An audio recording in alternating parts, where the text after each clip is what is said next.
Est-ce qu'on peut élever nos mains ce matin, pour remercier le Seigneur? Glorifions son nom pour le privilège d'être en sa présence. Remerciez-le pour la bénédiction de pouvoir l'approcher, car béni soit celui qui lui permet de l'approcher. Pour le bénir du fond du cœur, commencez à retourner la gloire au Seigneur. Appréciez-le, célébrez-le, honorez-le du fond du cœur. Célébrez la fidélité de notre Dieu. Il est digne de louange, digne d'être apprécié, digne d'être adoré. Père, nous te remercions, nous bénissons ton nom. Nous te glorifions, nous t'honorons. Quelqu'un remercie le Seigneur ce matin? Faites-le du fond du cœur. Père, nous sommes ici pour te rendre la louange, pour le privilège que nous avons d'être en ta présence ce matin, pour s'asseoir à tes pieds et apprendre de toi. Est-ce que quelqu'un glorifie son nom ce matin? Rendez-lui la louange qui lui est due. Demandez-lui de vous parler maintenant. Seigneur, parle-moi par ta parole ce matin. Je suis ici pour une rencontre avec toi. Je suis ici pour te rencontrer d'une nouvelle façon. Je suis là pour t'expérimenter, avoir une expérience, une nouvelle de toi. Je suis là pour avoir une visite de toi dans chaque aspect de ma vie. Que ce culte compte pour le changement de niveau. Que ce culte compte pour mon changement de niveau. Quelqu'un parle-t-il le Seigneur ce matin? Souvenez-vous que l'espérance du juste ne sera pas anéantie. Seigneur, je suis devant toi. Que cette rencontre aujourd'hui compte pour mon changement de niveau. Que cette rencontre compte pour mon changement de niveau.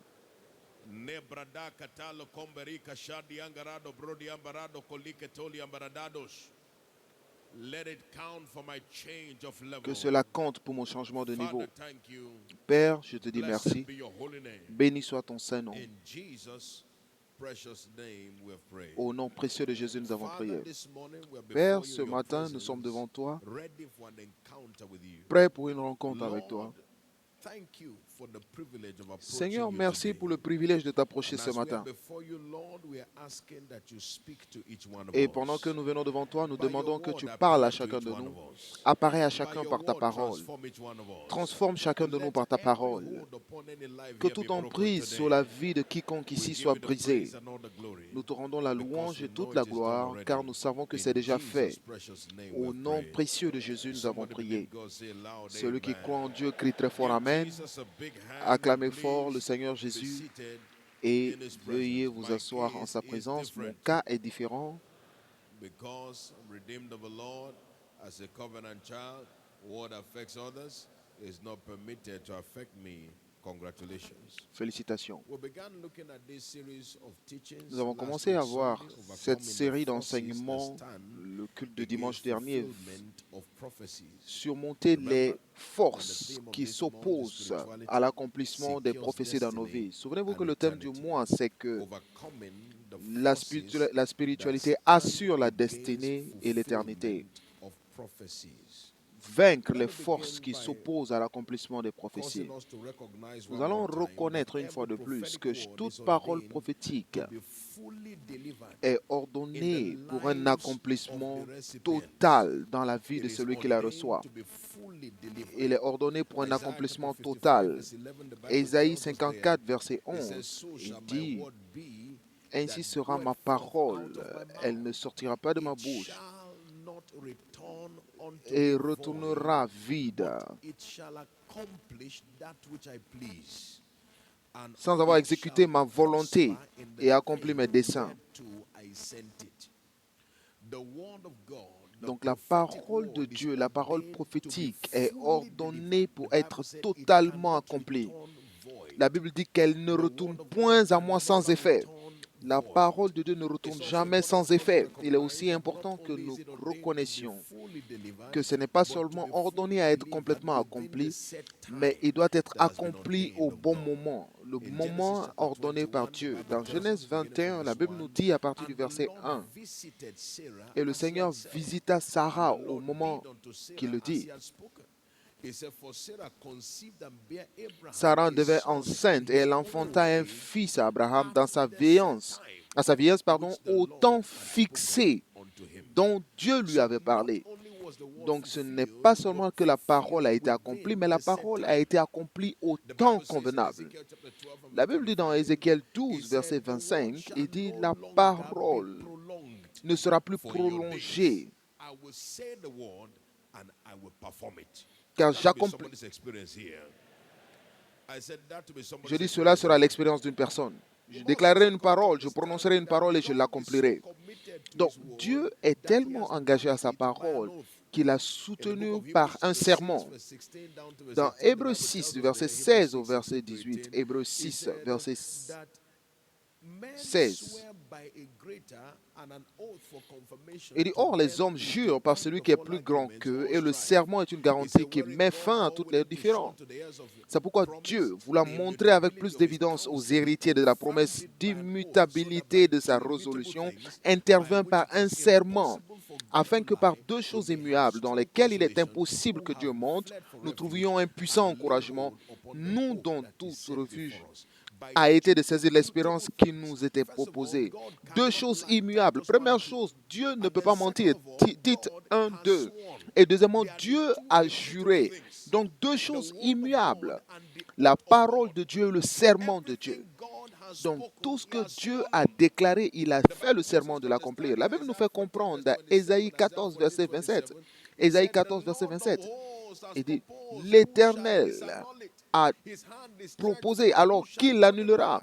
Sa main étendue, alors qu'il la retournera. Et dans le verset 24, la Bible dit,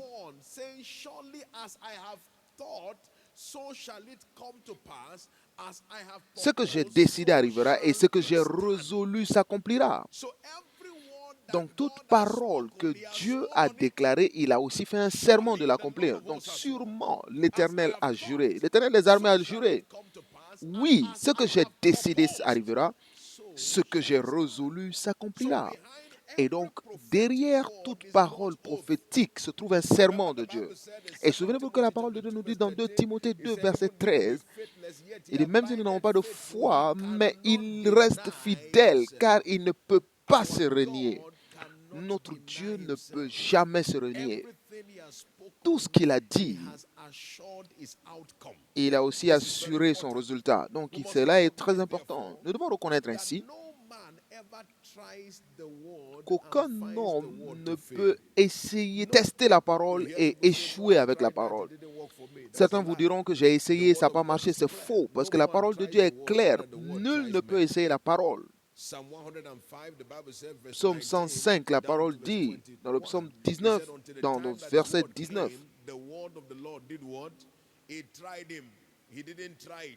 donc lui n'a pas testé la parole, mais c'est la parole qu'il a testée.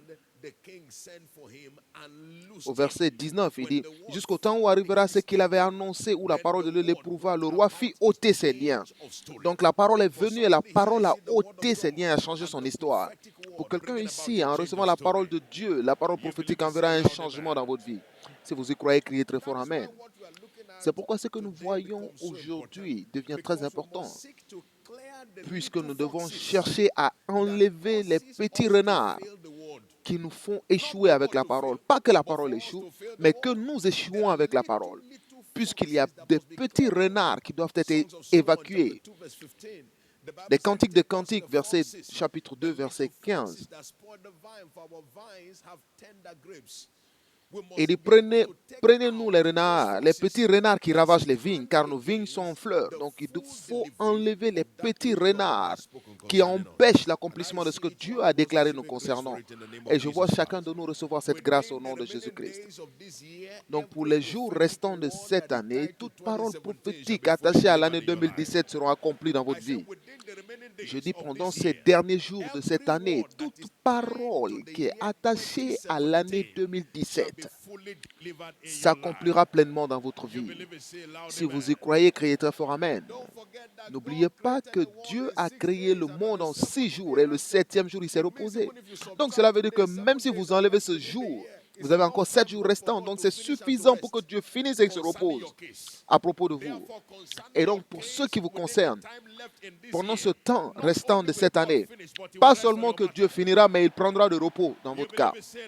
Quelqu'un y croit qu'il crie très fort Amen. Je dis, si vous y croyez, criez très fort Amen. Maintenant, quels sont les renards que vous devez éviter? Nous voyons 3 d'entre eux aujourd'hui, et pendant qu'on les voit, le Saint-Esprit nous donnera la compréhension. Premièrement, faites attention aux pensées mal dirigées. Faites attention aux pensées mal dirigées. Proverbe 4, verset 23. La Bible dit, garde ton cœur plus que toute chose, car de lui viennent les sources de la vie. Dans une autre version, on dit, d'elle viennent les forces de la vie. Ce qui se passe dans la vie est déterminé par ce qui se passe dans vos pensées. Votre pensée est le gardien de votre vie. Donc, le produit de votre vie est généré par vos pensées. Si vous ne prêtez pas attention à vos pensées, vous êtes inattentif à propos de votre vie. Parce que la Bible nous fait comprendre dans Proverbe 23, verset 7, que l'homme est tel qu'il pense en son cœur. Et donc, le résultat de la vie de l'homme est déterminé par ce qu'il pense. Qu'est-ce que vous mettez dans vos pensées? Quelles sont les choses que vous avez dans vos pensées? C'est ce qui devient le résultat de votre vie. Au fait, la Bible nous dit dans Philémon 1, verset 14, Dieu lui-même a dit, sans vos pensées, je ne peux rien faire. Et donc, Dieu ne peut rien faire pour vous sans l'impact ou alors la participation de votre pensée. Donc, sans votre pensée, il ne peut rien faire. Sans votre pensée, je ne peux rien faire.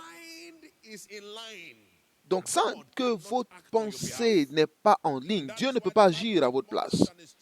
C'est pourquoi la Bible nous demande de garder nos pensées. 1 Pierre, chapitre 1, verset 13. En d'autres termes, saignez les reins de votre pensée, de votre entendement, c'est-à-dire mettez des barricades autour de votre pensée. Si vous ne le faites pas, alors vous vous retrouverez à la merci de l'ennemi dans ce voyage de la vie. Et c'est pourquoi nous devons reconnaître que nos pensées sont vitales dans la détermination du résultat de notre vie. Est-ce que vous saviez que vos pensées sont aussi puissantes que vos prières? Éphésiens 3, verset 20, la Bible nous dit, maintenant, à celui qui est capable de faire, or à celui qui peut faire par la puissance qui agit en nous, infiniment au-delà de tout ce que nous demandons et pensons. Donc Dieu ne voit pas seulement ce que vous demandez, mais aussi ce que vous pensez. En fait, la vérité est ceci. Dieu ne répond pas seulement aux prières, il répond aussi aux pensées. Donc, vos pensées seront aussi répondues. Et la plupart du temps, vos prières peuvent être annulées par vos pensées. Chacun d'eux ont un pouvoir équivalent. 1 moins 1 égale à 0. Donc, si vous ajoutez 1 et avec la prière et vous enlevez 1 avec vos pensées, le résultat c'est 0. Si vous voulez voir Dieu agir dans votre vie, vous devez vous rassurer qu'à tout moment, vous saignez les reins de vos pensées. Il y a beaucoup de personnes qui prient très bien, mais ils ne pensent pas bien. Oh Dieu, je crois en ce que tu as dit concernant 2017, ça s'accomplira certainement. Cela ne me manque, je ne manquerai pas cela. Mais dans leurs pensées, les pensées sont contraires. Ah, cette année va terminer et je n'ai rien vu. Bon, est-ce que ça va finir comme ça? C'est comme si je vais terminer l'année sans que ces paroles prophétiques ne s'accomplissent dans ma vie. Mais écoutez ceci. Il y a personnes qui pensent parce qu'ils ne l'ont pas dit de leur bouche, ils ne le verront pas dans leur vie. Mais la Bible nous dit, il est tel que sont les pensées de son cœur. Donc cela veut dire que le résultat est déterminé par votre cœur. Si vous ne cultivez pas proprement votre cœur, vous découvrirez que vous n'êtes pas capable de protéger votre vie de façon adéquate. Et donc c'est pourquoi la pensée est le champ de bataille de la destinée. 2 Corinthiens 10, versets 3 à 5, même si nous marchons selon la chair, si nous marchons dans la chair, nous ne combattons pas dans la chair, car les armes avec lesquelles nous combattons ne sont pas charnelles, mais elles sont puissantes par la vertu de Dieu pour renverser des forteresses. Quelles sont ces forteresses? Nous renversons les raisonnements et toute hauteur qui s'élève contre la connaissance de Dieu, et nous admettons toute pensée captive à l'obéissance de Christ. Et donc, notez cette dernière citation. Il dit, nous amenons toute pensée captive à l'obéissance de qui? De Christ. Cela veut dire ceci. Si vous n'amenez pas vos pensées à la captivité de Jésus, cela n'obéira pas à Christ. Donc, c'est votre rôle d'emprisonner vos pensées à obéir Christ. C'est votre rôle de mettre vos pensées sous cadenas en Christ. Dites après moi, j'ai la responsabilité. Si vous ne prenez pas vos responsabilités sur vos pensées, alors vous perdrez le contrôle de votre vie. Et c'est pourquoi nous devons faire attention à des pensées non dirigées, mal dirigées. Donc, qu'est-ce que vous devez garder? Qu'est-ce que vous devez observer ou alors faire être attentif? Je vais voir ces différentes portions dans différents cultes. La première chose que nous voyons, vous devez faire attention à avoir une double pensée, à ne pas avoir une double pensée. Dans Jacques 1, 6 et 7, la Bible nous dit qu'il demande avec foi, sans douter, car celui qui doute est semblable au flot de la mer, agité par le vent et poussé de côté de l'autre. Et dans le verset 7, il dit qu'un tel homme ne s'imagine pas qu'il recevra quelque chose du Seigneur. Et le verset 8, il dit c'est un homme irrésolu, inconstant dans toutes ses voies. Il est inconstant dans toutes ses voies. Donc Dieu dit ceci. Cet homme prie. Il dit Dieu, je crois en ce que tu as dit, mais en son cœur, il a une autre pensée. Il y a autre chose dans son cœur. Ses pensées sont contraires à ses paroles. Donc l'homme a deux pensées. Il prie pour un changement, mais il pense aux conséquences de la chute. Et donc, il a deux endroits. Il dit, maintenant, je crois que cette année 2017, mon cas est différent. Et même si l'année est en train de se terminer, toute parole prophétique qui doit s'accomplir se manifestera dans ma vie. Il le dit de sa bouche, mais une partie de sa pensée pense autre chose. Mais de l'autre côté de sa pensée, il pense aussi, ah Seigneur, pendant que l'année se termine, bon, si au cas où ces choses ne se produisent pas, comment je me prépare pour l'année prochaine? Donc, il est déjà en train d'annuler la prière par ses pensées. Et la Bible dit que ce genre de personne ne peut recevoir rien de l'Éternel. Donc, nous devons faire attention à l'irrésolution. Et donc, je vais vous dire que ceci est l'une des méthodes, ou alors l'une des astuces de l'ennemi. Il vous envoie toujours d'autres pensées. Il s'en fout des prières que vous priez s'il est capable d'envoyer une pensée contraire parce qu'il sait que ce que vous dites est seulement aussi puissante que si elle est conforme à ce que vous pensez. Marc 11, 23, une parole très populaire. Jésus dit, il dit, quiconque dira à cette montagne, ôte-toi et jette-toi dans la mer, et s'il ne doute point en son cœur.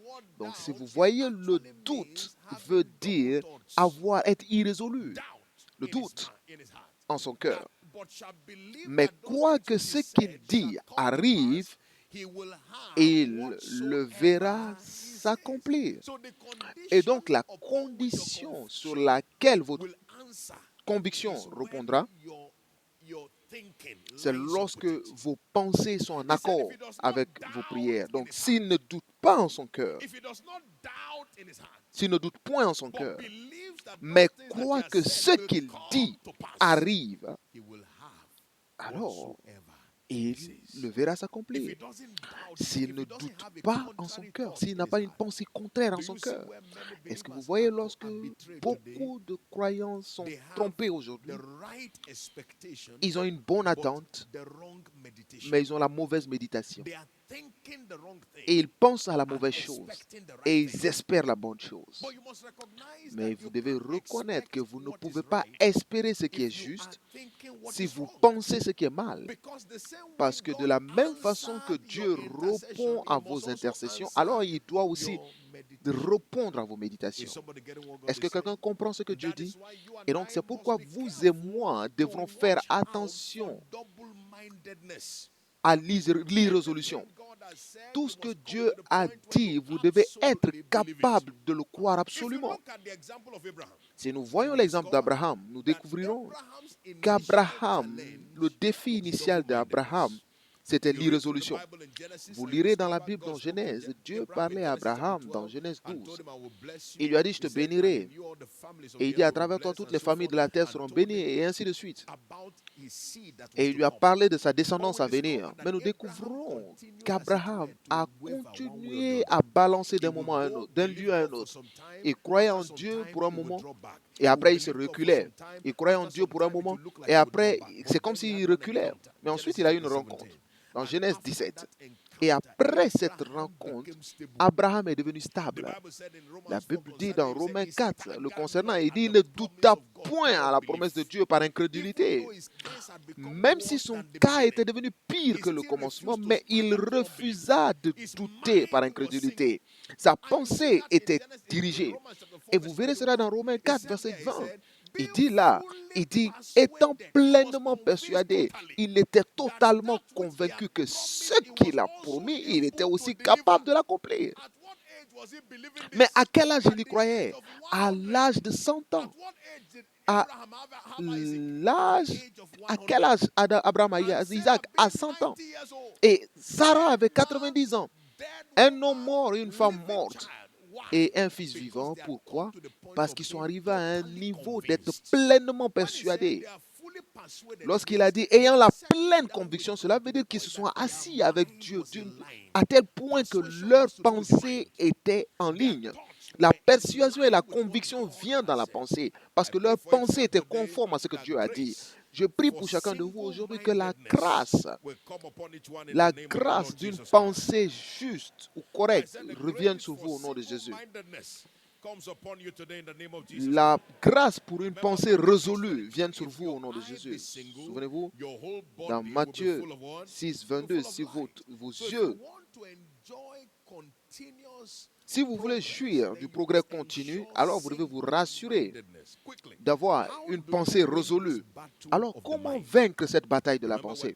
Souvenez-vous, nous parlons de faire attention aux pensées mal dirigées. Comment vous devez renouveler vos pensées par la parole de Dieu. Renouvelez vos pensées par la parole de Dieu. Romains 12, verset 3, la Bible nous dit, il dit, ne vous conformez pas à ce monde, au siècle présent, mais soyez transformés par le renouvellement de votre pensée, de votre intelligence, afin que vous discerniez quelle est la volonté de Dieu, ce qui est bon, agréable et parfait. Donc ne vous conformez pas seulement à ce siècle, mais soyez transformés par quoi? Par le renouvellement de votre intelligence, ou alors par le renouvellement de votre pensée. Je me souviens, il y a quelques années, en 2008 précisément,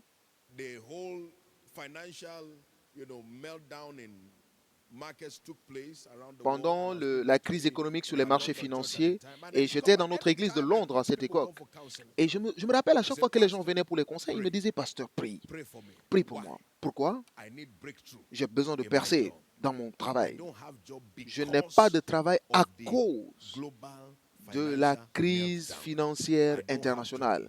Je n'ai pas de travail à cause de la crise financière internationale. Et chacun d'eux, leur problème, c'était pas à cause de la crise financière internationale.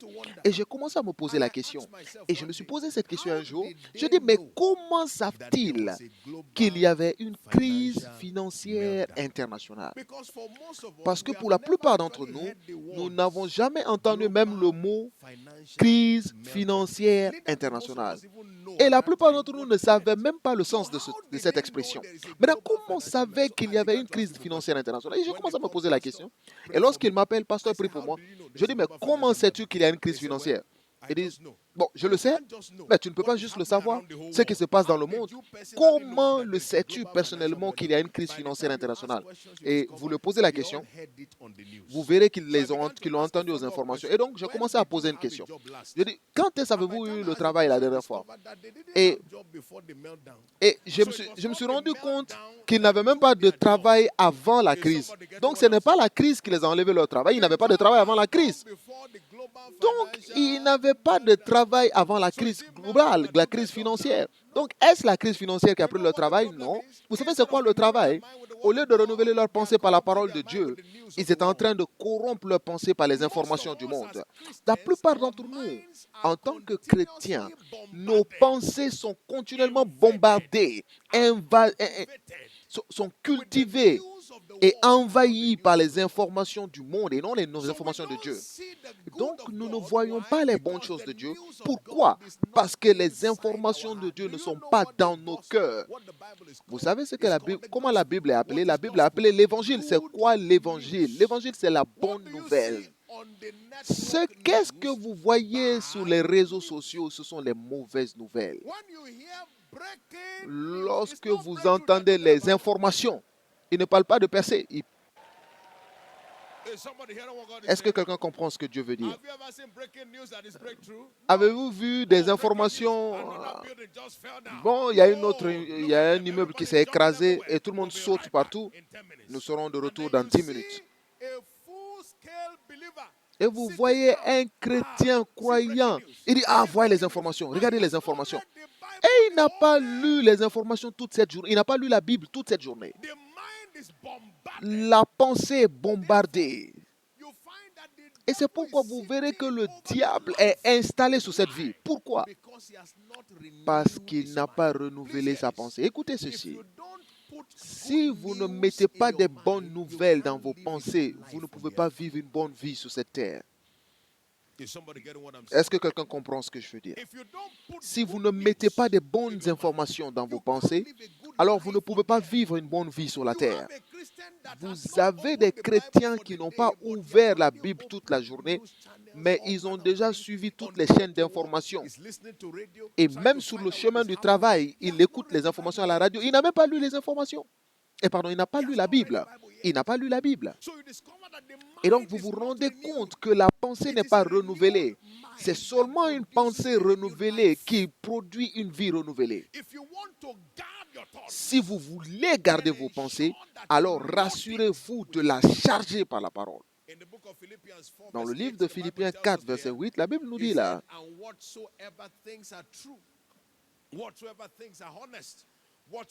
il dit tout ce qui est vrai, honnête et pur, tout ce qui est aimable, tout ce qui mérite l'approbation, ce qui est vertueux et digne de louange, soit quoi?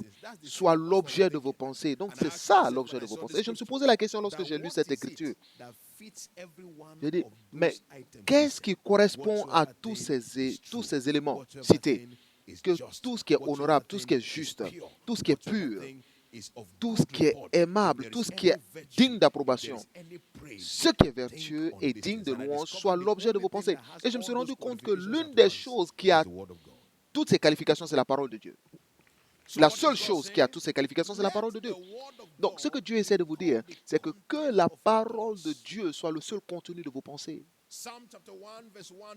Psaume 1, verset 1 à 3. Il dit, heureux est celui qui ne marche pas selon le conseil des méchants, qui ne s'assied pas en compagnie des mouteurs, mais qui prend son plaisir dans la loi de l'Éternel et qui la médite jour et nuit. Et résultat est qu'il est comme un arbre planté près d'un courant d'eau, qui donne son fruit en sa saison et dont le feuillage ne se flétrit point. Tout ce qu'il fait lui réussit. Pourquoi? Parce qu'il ne pense pas selon les informations que les autres utilisent, mais sa pensée est chargée par la parole de Dieu. Psaume 112, verset 1 à 3, il dit, heureux est celui qui craint l'Éternel et qui prend plaisir dans ses commandements. Il dit, sa descendance sera puissante sur la terre. La descendance du juste. Il a dans sa maison bien-être et richesse. Peu importe ce qui se passe dans l'économie. Parce que sa pensée est dans la parole de Dieu. Josué 1:8, il dit que ce livre de la loi ne s'éloigne point de ta bouche, mais médite-la jour et nuit, pour que tu fasses et que tu agisses selon ce qui est écrit. Et c'est ainsi que tu réussiras dans toutes tes entreprises, et alors que tu réussiras.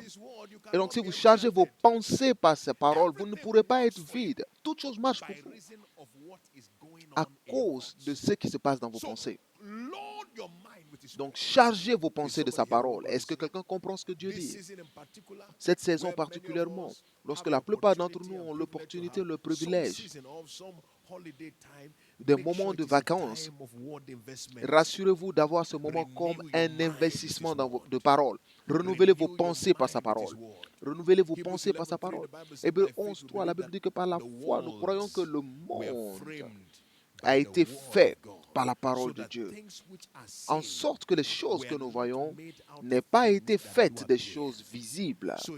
Donc cela veut dire que lorsque vous chargez vos cœurs par la pensée, vous êtes en train de former votre monde. Vous êtes en train de former votre monde.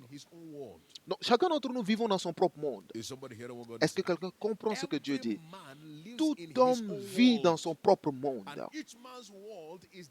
Et le monde de chaque monde est déterminé par ses pensées. Mais les pensées qui forment ou alors qui forment votre monde à la lumière de sa parole sont des pensées qui sont produites de la parole. Lorsque Dieu voulait faire créer le monde, qu'est-ce qu'il a fait? Il a proclamé la parole. Et ces paroles qui viennent de Dieu sont des forces créatives de votre monde. Donc, peu importe ce qui se passe autour de vous, si vous avez sa parole dans votre cœur, alors vous pouvez commencer à expérimenter ce que les autres n'expérimentent pas. Et c'est pourquoi la Bible nous dit que la parole de Christ demeure abondamment dans votre cœur. Colossiens 3, verset 16. Que la parole de Christ, que cela demeure abondamment dans votre cœur. Donc, votre cœur doit être chargé de la parole. Soyez tellement remplis par la parole que lorsque quelqu'un vous presse, c'est seulement la parole qui sort. Il y a beaucoup de personnes, lorsqu'ils sont sous tension, vous découvrez juste qu'ils disent quelque chose. Bon, je ne voulais pas le dire, mais c'est à cause de ce qu'il y a à l'intérieur. Parce que la Bible nous dit que c'est de l'abondance du cœur que viennent les bons trésors. Donc, que ce soit bien ou mal, ça vient du cœur. Et même certains d'entre vous qui parlez lorsque vous en dormant, sachez que ça vient du cœur. Ça dépend de ce qui vient du cœur. Tout ce qui vient du cœur, c'est seulement ce qui vient de la bouche. Non, ne dites pas, je ne savais pas lorsque je l'ai dit. Vous ne saviez pas lorsque vous le disiez, mais vous le saviez quand même dans le cœur. Vous l'aviez dans le cœur. Quelqu'un comprend ce que je dis? Si vous ne chargez pas votre cœur de la parole de Dieu, alors vos pensées seront ouvertes à l'ennemi. Je me souviens du témoignage du serviteur de Dieu, notre Père. Il a dit qu'il dormait un jour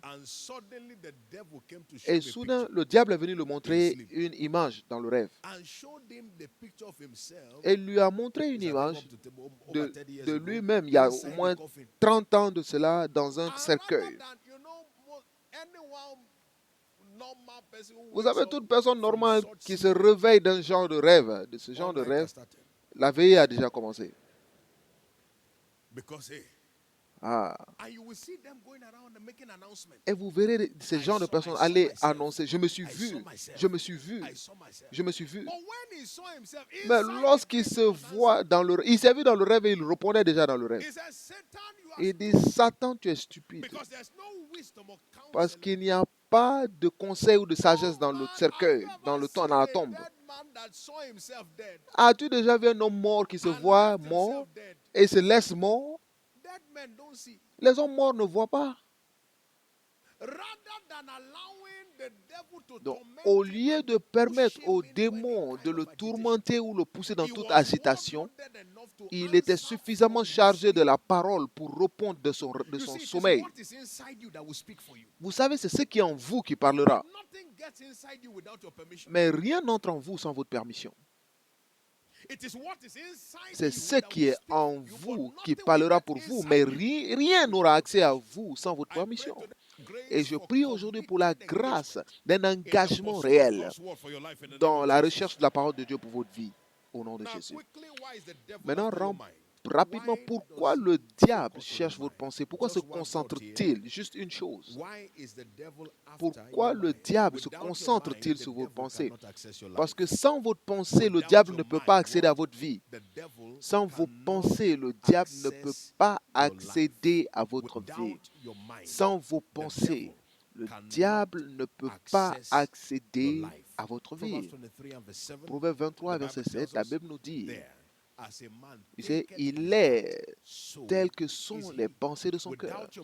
Donc, sans vos pensées, le diable ne peut pas accéder à votre vie. Dans l'année 2015, j'étais à l'église un matin, j'étais en route pour l'église et mon domicile était un peu loin de l'église. Et lorsque je conduisais sur l'autoroute, tous les véhicules se déplaçaient très vite.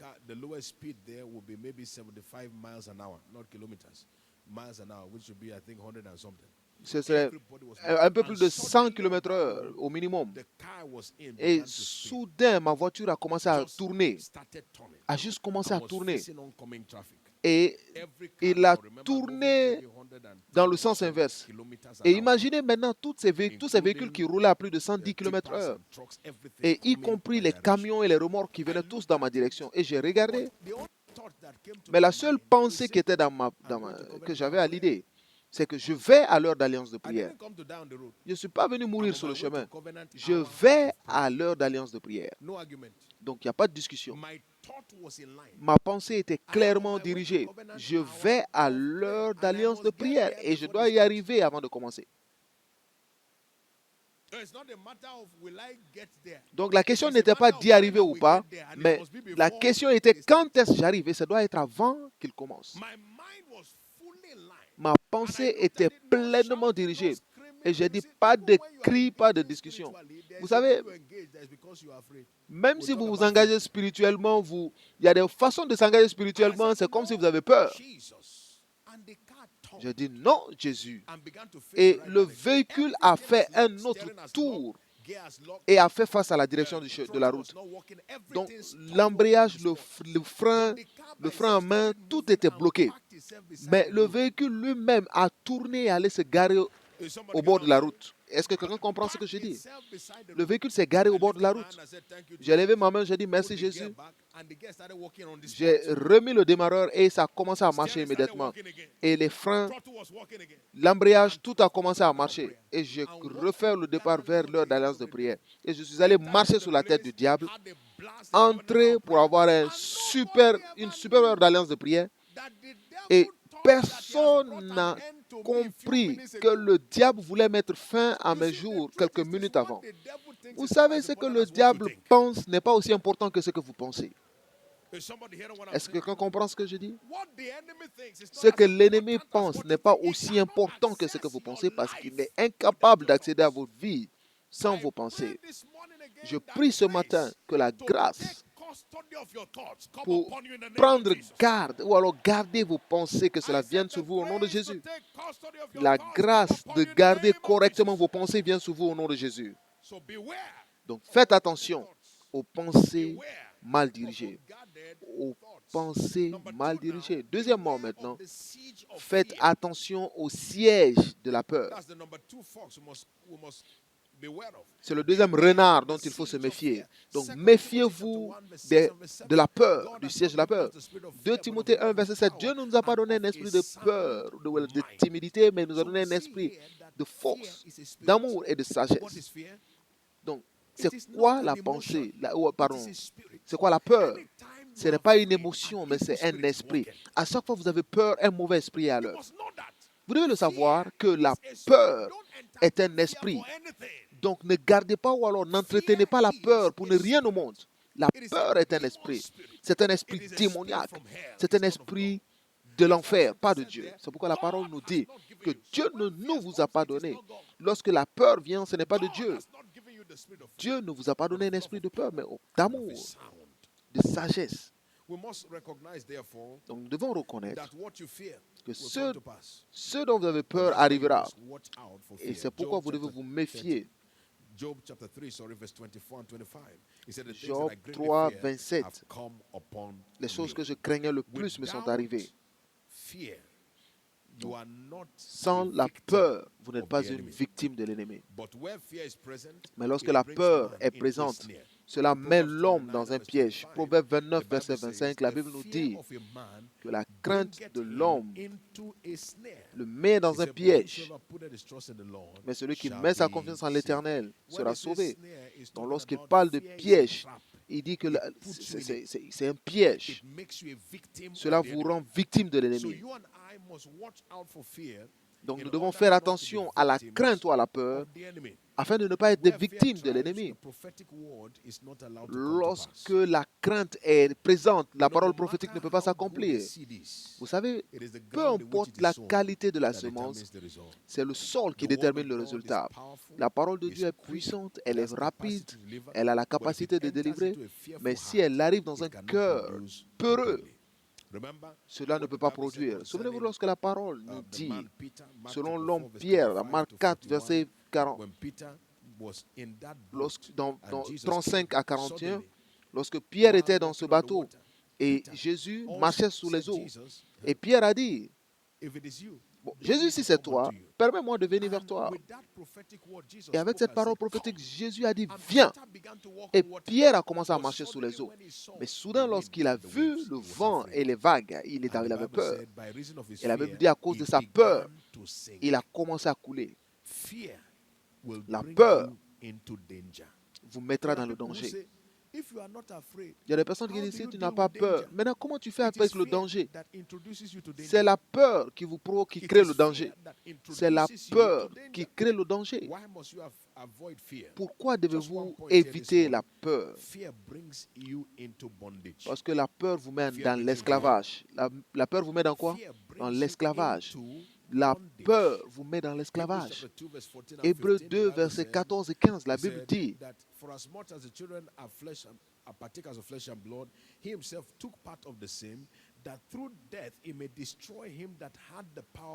puisque les enfants participent au sang et à la chair, il a également participé lui-même, afin que par la mort, il anéantisse celui qui a la puissance de la mort, c'est-à-dire par le diable, et qu'il délivra tous ceux qui, par la crainte de la mort, étaient toute leur vie retenus dans la servitude. Donc la peur peut vous mettre dans la servitude. Un homme qui a peur est emprisonné. Est-ce que quelqu'un comprend ce que je dis? Cet homme est un prisonnier spirituel. Et vous savez ce que cela veut dire d'être prisonnier? Cela veut dire que vous êtes à la merci de celui qui vous a emprisonné, n'est-ce pas? Vous êtes à la merci de celui qui vous a emprisonné. Ne savez-vous que pourquoi, selon les Écritures, la Bible nous fait comprendre que les choses que vous craignez le plus vous arrivent? Maintenant, pensez à ceci. C'est Noël. Demain, c'est Noël. Et combien d'entre nous savent qu'il y a beaucoup de poulets, de boucs et de brebis qui sont en train de se nourrir maintenant. Ils se nourrissent très bien actuellement. Ils sont contents, ils se nourrissent. Mais ils ne savent pas qu'entre aujourd'hui et demain, ils ont un rendez-vous avec la mort. Combien d'entre vous le savent? Beaucoup de poulets, de vaches, ils ne le savent pas encore. Ils sont nourris. Mais si vous remarquez quelque chose, prêtez attention parce que je veux en faire une illustration. Chacune de ces vaches, boucs, chèvres, ils ont ils sont soit attachés ou ils sont enfermés. Vous savez pourquoi? Parce que celui qui veut les tuer ne veut pas gaspiller de l'énergie.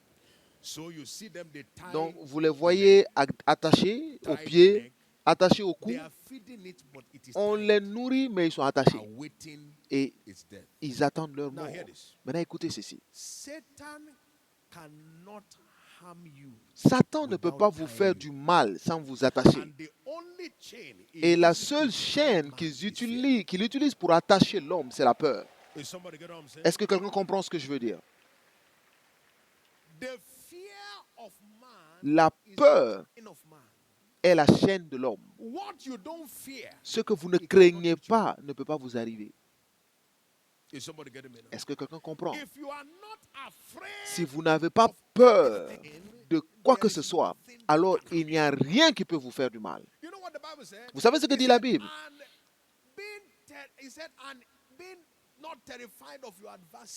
Ne soyez pas terrifiés de vos adversaires. Cela veut dire que refusez d'être terrifiés par vos adversaires. Mais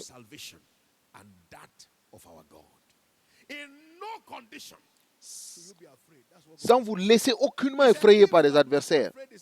Donc, si vous n'avez pas peur, ce n'est pas vous qui êtes en danger, mais c'est eux qui sont en danger. Quelqu'un comprend maintenant?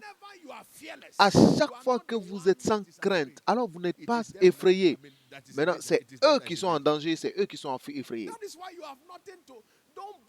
C'est pourquoi ne vous inquiétez pas lorsque les gens viennent vous dire n'importe quoi. Vous savez, il y a quelqu'un comme ça, il a déjà dit ton nom. Dites-lui qu'il est en danger. Vous comprenez ce que je dis? Il est en danger. Il est en danger.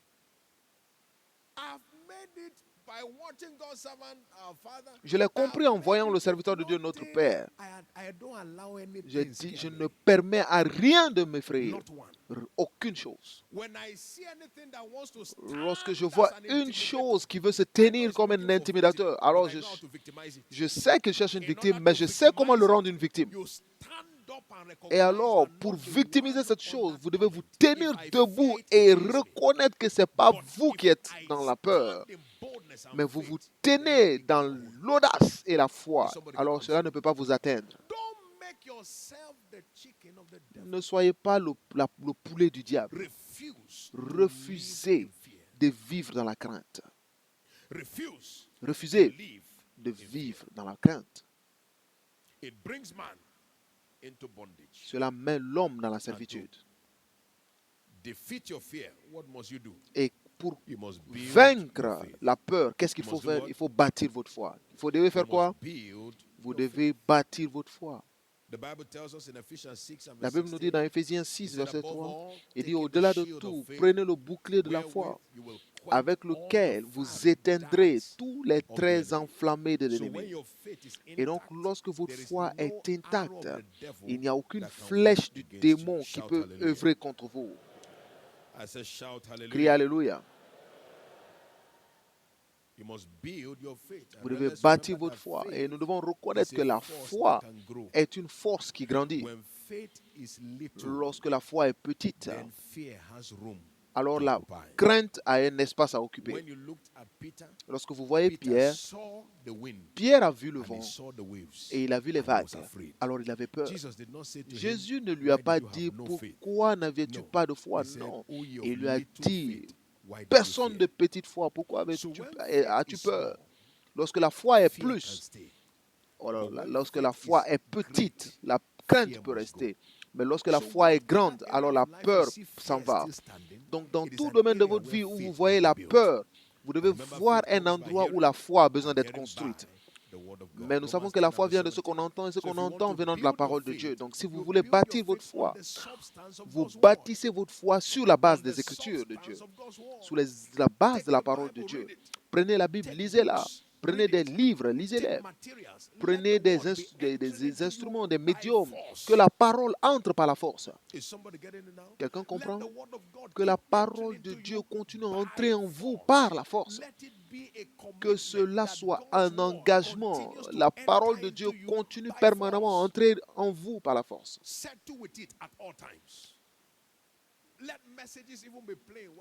Que même les messages jouent pendant que vous travaillez. Rassurez-vous que votre environnement est saturé par la parole. Amen. Que votre Bible ne soit jamais très loin de vous. En tant que croyant, vous devez toujours avoir accès à la parole de Dieu à tout moment. Et c'est la seule façon de bâtir votre foi. Et lorsque vous bâtissez votre foi, plus votre foi grandit, moins la crainte s'installe. La crainte ne peut pas s'installer là où la foi grandit. Donc, nous devons nous rassurer que nous bâtissons notre foi. Parce que la seule réponse fiable à la peur, c'est la foi. Criez Alléluia. Le troisième renard que nous devons éviter, pour conclure, c'est que méfiez-vous des regards en arrière. Luc 9, verset 62. Luc 6, verset 62. La Bible nous dit, having put his hand to the plow and looking back is fit for the Quiconque kingdom met la of main à la God. charrue et regarde en arrière n'est Remember in pas Genesis propre au royaume de Dieu. chapter 19 and verse Souvenez-vous, 26, Genèse 19, verset Lot 26. and his family were going Lot et out sa of Sodom. famille sortaient de The Bible Sodome. said Et la Bible nous Lot's dit, wife la looked back femme de and she Lot was a regardé en turned arrière. into a pillar Et elle était of salt. transformée en pilier, Beware en statue de of sel. looking back. Méfiez-vous des regards You en have arrière. gone this far in your journey. Vous êtes arrivé aussi Only loin dans those votre who voyage. hold fast Seulement to the end ceux qui tiennent are the jusqu'au ones that bout see their portion sont with ceux Christ. qui voient leur portion Hebrews avec chapter 3 Christ. verse 14. Hébreux 3, This is what verset the Bible 14. says. Voici ce que la Bible nous It dit. tells us there, for we are made partakers of Christ. How? If we hold the beginning of our confidence Quand nous sommes steadfast devenus unto participants de the Christ, end. pourvu que nous retenions There are fermement many that jusqu'à la they fin don't l'assurance que nous struggle avions to au be commencement. stable at the beginning.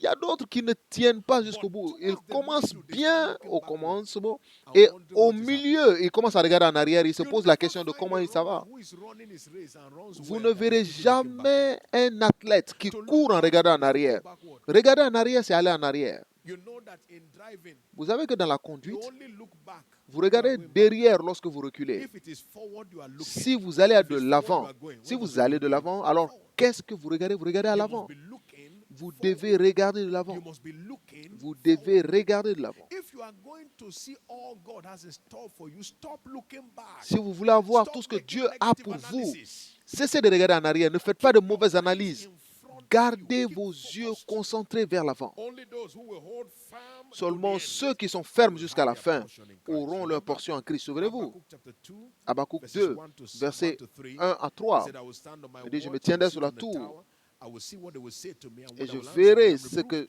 And he will say, write je the répondrai vision, lorsqu'il make it me plain upon posera la tables, question. that he may run that readeth Écrivez it. la He vision, said, for it is for an appointed time, car la at vision the est pour un end temps it shall do fixé what?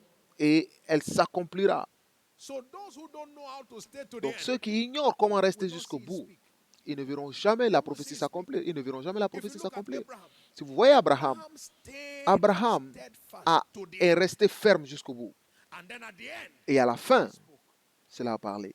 At the end, À la fin, cela a parlé. can you imagine a man Vous pouvez holding on imaginer to a word quelqu'un qui tient sur for une all of parole those years? pendant toutes ces The années. Bible said he held on to the Romans chapter 4. If you look at it, Romans 4, beginning from verse 18, it said, À partir who du verset against hope 18, il dit believed in qui, hope contre that he might become the l'espoir, father of avait nations, espoir, according to contre tout that espoir, which was espérance avait spoken, gardé so l'espoir. shall thy seed be.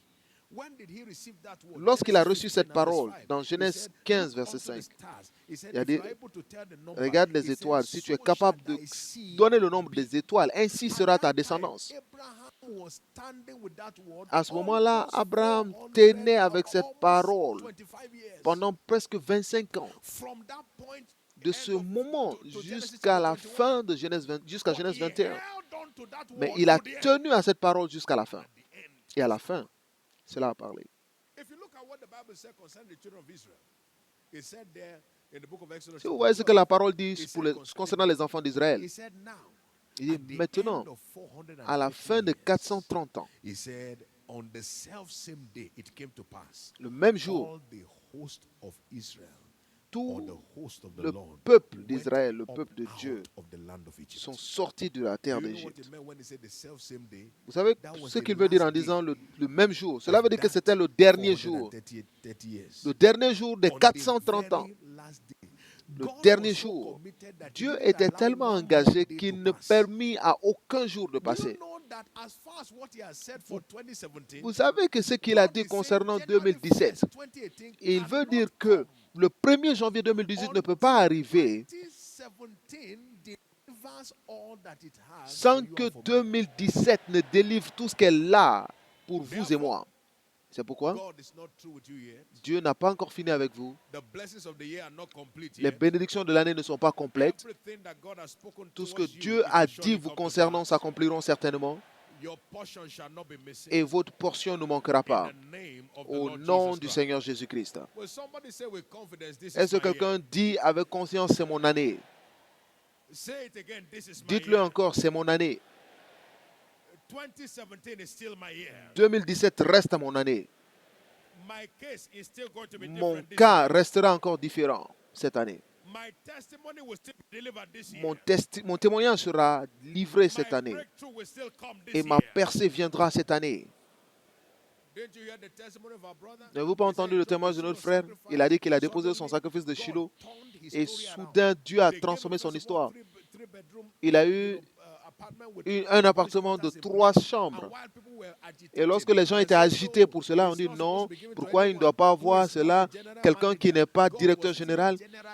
Dieu était en train d'arranger généralement son cas. Il a dit non, je n'ai pas encore fini avec toi. Et à la fin, je me posais la question de ce qui est arrivé à ceux qui se plaignent. Parce que si vous savez ce que veut dire directeur général veut dire qu'il les gère tous. Il les gère tous. Et c'est comme ce que Dieu a fait à Joseph. Joseph était sous Potiphar et Potiphar l'a mis en prison. Et lorsque Joseph est sorti de prison, il était sur Potiphar. Je me posais la question, qu'est-ce que Potiphar faisait? Son salut était plus que les autres pour éviter toute conséquence de son mauvais comportement précédent. Je dis, cette année reste votre année. Cette année reste votre année. Les bénédictions de cette année doivent répondre pour vous. Au nom de Jésus. Élevez la main droite ce matin et remerciez-le pour sa parole que vous avez